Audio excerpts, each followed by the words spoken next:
Olá pessoal, Dr. Alexandre Amato aqui, cirurgião vascular do Instituto Amato, e hoje eu vou falar do seroma, que é uma complicação que pode acontecer em qualquer cirurgia. Qualquer cirurgia que tenha um descolamento de tecido, que tenha uma área cruenta, pode ter esse acúmulo de líquido.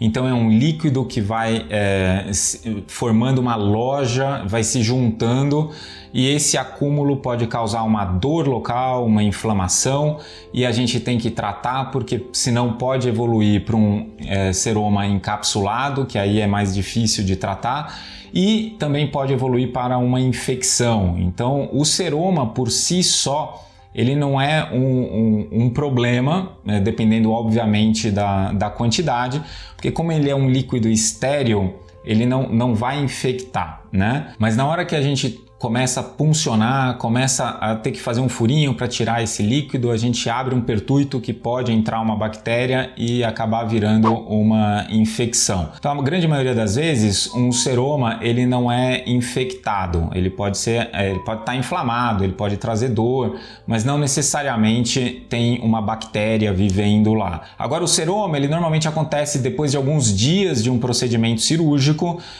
Eu estou falando desse assunto aqui porque no lipedema, uma das complicações por causa do tratamento com a lipoaspiração e abre uma área cruenta, por mais que os orifícios sejam minúsculos, a gente acaba descolando esse tecido gorduroso e fazendo essa área que pode formar um seroma. Então esse seroma ele tem que ser tratado. Inicialmente o tratamento vai ser uma punção, dependendo do tamanho. Se for um seroma pequeno pode ser um acompanhamento só, mas quando o seroma é um pouquinho maior, a gente tem que drenar, tem que tirar esse líquido para que o corpo consiga cicatrizar de forma adequada. Então o seroma ocorre muito frequentemente próximo às cicatrizes cirúrgicas, vai ser um acúmulo de líquido, de soro, um acúmulo de plasma sanguíneo e também linfa. Tudo isso extravasado ali naquele espaço. Agora, como a linfa ela é responsável por tirar as toxinas do nosso corpo, por remover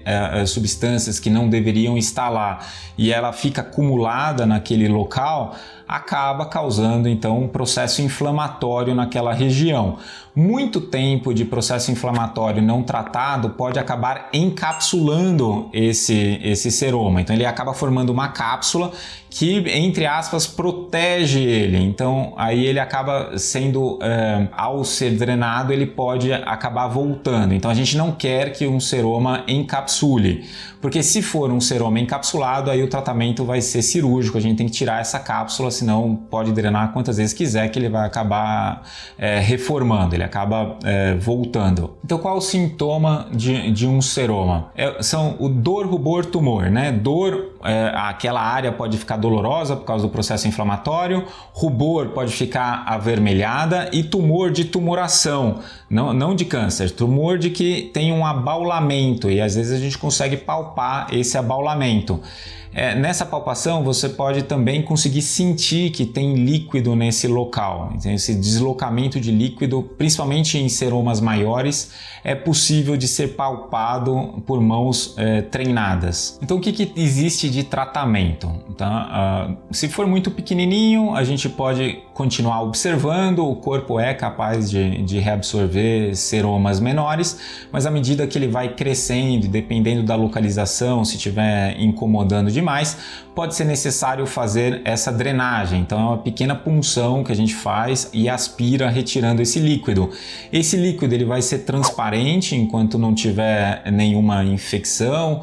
Agora uns seromas mais antigos pode ser mais achocolatado, pode ter um pouquinho de sangue, então ele pode ficar um pouquinho avermelhado.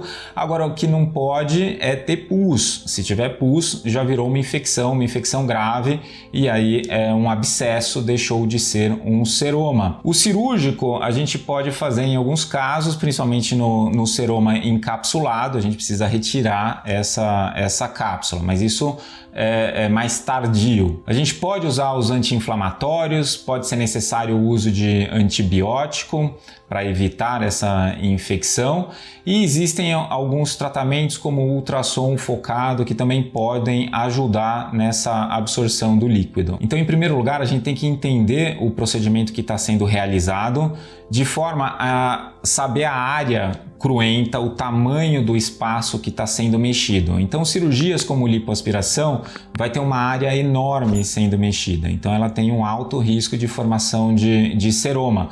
Por isso que a gente faz os curativos compressivos, com o uso de cinta elástica, com elastocompressão, tudo isso para fazer um colabamento dessas paredes e que acabe não juntando esse líquido. Mas é sempre importante saber que é uma possibilidade. A drenagem linfática no pós-operatório também é importante para evitar a formação de seromas. Em algumas cirurgias pode ser necessária a colocação de um dreno. Então esse dreno é uma comunicação com o mundo externo, né? Um pertuito, de forma que se houver o acúmulo de líquido, esse líquido acaba saindo para fora. Então, não é que quando o médico colocar um dreno, ele vai explicar para você a razão e todo o método de cuidados para evitar que cause uma infecção. Mas essa também é uma das razões para que haja um limite da quantidade de gordura que é retirada numa lipoaspiração. Porque quanto mais gordura, quanto mais área a ser tratada, mais cruento esse local, mais espaço em que pode ter um seroma. Quando a gente fica dentro do limite seguro, é muito raro ter um seroma, se tiver facilmente tratado. Agora, quando há um exagero, esse exagero pode levar a várias complicações, entre elas o seroma. Então, gostou do nosso vídeo? Inscreva-se no nosso canal, compartilhe com seus amigos e até o próximo.